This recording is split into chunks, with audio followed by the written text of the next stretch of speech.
दोस्त डसे तो दोस्त डसे तो कौन बचाए दोस्त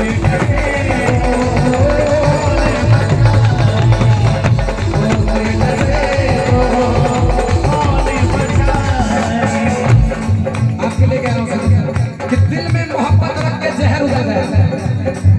दिल में मोहब्बत रख के जहर उतर गया।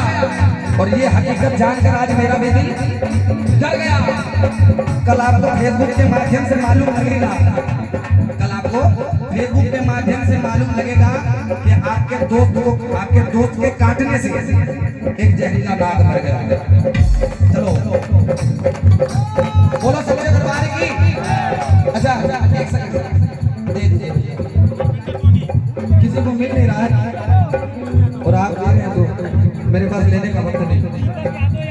दरबार की राम जी जब लंका पर चढ़ाई कर रहे थे तो आप सबों को पता है वो वानर सेना लेकर गए। वो चाहते तो मानव सेना लेकर भी जा सकते थे। ऐसे नहीं होता हमारा लफड़ा होता जब भाई लफड़ा हो गया।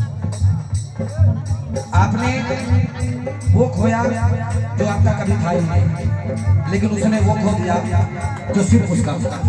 बोलो सच्चे दरबार की। अब हाथ ऊपर करो ऐसे। अब सुनो वानर सेना। शीशा टूटे गुल मच जाए, दिल टूटे आवाज सांप डसे तो दोस्त बचाए, दोस्त डसे तो कौन बचाए। अपनों से तो गैर ही अच्छे, अपनों से तो गैर ही अच्छे, अपनों से तो गैर ही अच्छे। क्यों?